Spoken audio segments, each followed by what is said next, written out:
Look at the State Department's 2024 passport fraud database.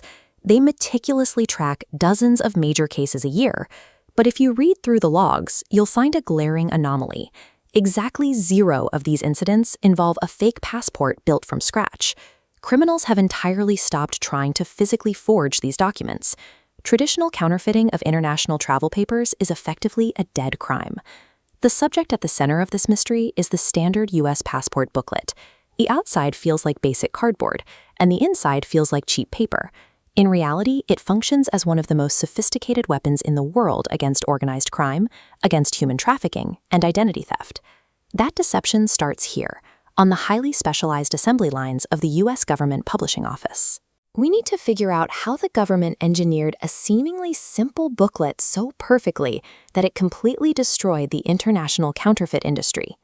To start, the pages inside are built from layers of polycarbonate plastic, bound together through a thermoforming process at temperatures up to 500 degrees Fahrenheit. During manufacturing, tiny orbit fibers randomly lock into the plastic substrate, making exact physical replication impossible. Additionally, highly restricted inks reveal glowing, complex patterns only under ultraviolet and infrared light. Finally, the background features nano-printed text smaller than a single biological cell. But hidden deep inside those completely fused pages is a digital vault. A microscopic embedded RFID chip sits completely out of sight, holding 64 kilobytes of biometric data and built to survive temperatures reaching a staggering 600 degrees. Then the entire package is locked. Because the polycarbonate layers are irreversibly fused during lamination, trying to separate them to alter the embedded security features causes the entire document to self-destruct. The U.S. passport is an engineering masterpiece.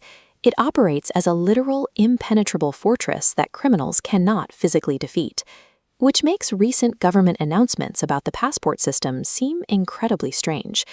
They are standardizing all passports to a basic 38-page format by 2028 to streamline production. But right alongside that strict standardization, there is a chaotic push for an exclusive Patriot Passport to commemorate the nation's 250th anniversary. This limited edition version is packed with vanity features, including a high-end presentation box, a certificate of authenticity, and embedded page-level QR codes linking travelers to historical videos. The political figurehead driving this highly stylized commemorative document design is President Donald Trump. Secretary Marco Rubio used the rollout of this commemorative edition to outline massive, structural overhauls to how citizens actually apply for the document. These redesigns are a distraction from the real threat. Criminals aren't faking the invincible book. They circumvent the physical security entirely by using false or stolen identities to apply for genuine passports through official government channels. The perfect physical fortress is useless because the application process leaves the front door wide open for identity thieves.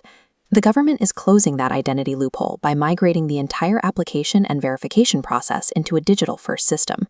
They are moving to eliminate physical photo runs to the pharmacy entirely. Applicants will use online portals to take photos on personal devices, allowing the security system to verify their facial ID in real time. Major international travel hubs have already completely moved past physical document checks to secure their borders. Airports in Dubai rely on facial and iris scanning systems that process passenger identities on the spot, without a booklet ever changing hands. Allied global powers, including Japan and the European Union, have mandated extensive digital fingerprint tracking for years. The physical U.S. passport is preparing for its own extinction. The final defense against forgery moves beyond the booklet entirely, anchoring identity in your own biology.